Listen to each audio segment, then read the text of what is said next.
আজকে যে অঙ্কটা এনেছি দেখো, ইন এ বিজনেস, একটা ব্যবসায় A and B get rupees 1050 as profit, অর্থাৎ এ এবং বি লাভ হিসাবে 1050 টাকা পায় দুজনে মিলে।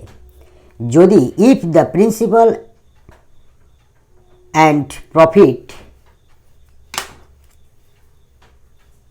Profit of A B rupees 900 and 630 respectively, অর্থাৎ যদি আসল, মূলধন এবং লাভ, এর মূলধন এবং লাভ 900 টাকা এবং 630 টাকা হয়, find the principal of B, অর্থাৎ বি এর মূলধন কত।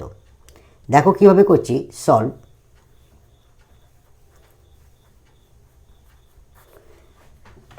এখানে লাভ এ এবং বি এর লাভ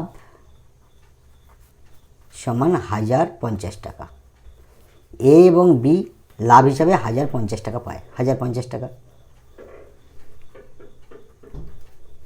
এবারে যদি প্রিন্সিপাল অ্যান্ড প্রফিট অফ এ, অর্থাৎ এর মূলধন এবং লাভ, বলছে মূলধন হচ্ছে 900 টাকা এবং লাভ হচ্ছে 630 টাকা, অতএব এ এবং বি এর লাভ 1050 টাকা।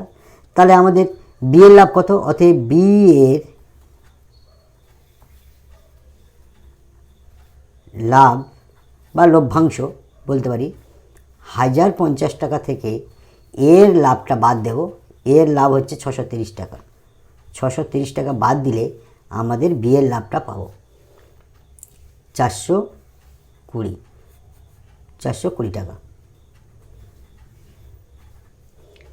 অতএব আমাদের বের করতে হবে find the principal of B, অর্থাৎ বি এর মূলধন কত।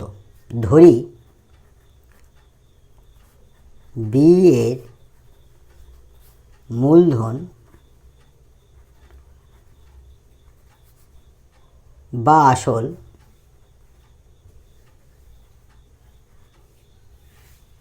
সমান x টাকা। তাহলে অতএব প্রশ্নানুসারে আমরা কি লিখতে পারি? উপরে লিখব এ এর মূলধন, এ এর আসল বা মূলধন, নিচে বি এর আসল বা মূলধন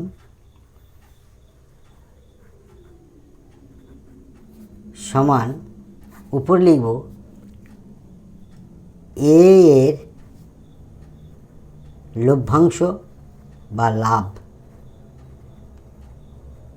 লভ্যাংশ বা লাভ, নিচে লিখব বি এর লাভ বা লভ্যাংশ। এটি ইকুয়েশন করলে আমরা পেয়ে যাব। তাহলে অতএব তাহলে এর আসল বা মূলধন কত বলে দিয়েছে, প্রিন্সিপাল হচ্ছে 900 টাকা, 900 টাকা। বি এর আসল বা মূলধন কত, আমরা ধরে নিয়েছি x টাকা, তাহলে এখানে আমরা x দেব, সমান এর লভ্যাংশ অর্থাৎ লাভ কত, এর লাভ হচ্ছে আমাদের 630 টাকা, আর বি এর লাভ আমরা বের করেছি 420 টাকা। এইটাই ইকুয়েশন করলে x এর মান যেটা বের হবে সেটাই উত্তর হবে। তাহলে x আর 630 গুণ হবে, ক্রস গুণ করলে 420 আর 900 গুণ করব আমরা। এক্সটা আমরা বাম দিকে রাখবো, 630টা ওপার নিয়ে গেলে ভাগ হবে, ভাগ হলে মানে নিচে বসবে, আমরা নিচে বসে দিলাম 630। অতএব এক্স এর মান আমরা কি করে পাবো? এই শূন্য কেটে গেল, 7 দ্বারা কাটো, 7 ছক 42, 7 লং 63, আর 9 100 900, তাহলে 100 আর 6 গুণ অর্থাৎ 600 টাকা। তাহলে উত্তর আমরা কী লিখব? এক্স এর মান কী ধরেছিলাম আমরা? ধরি বি এর মূলধন বা আসল কত, x টাকা, এক্স এর মান। তাহলে অতএব উত্তর বি এর আসল বা মূলধন সমান 600 টাকা। It will be answer. Thank you.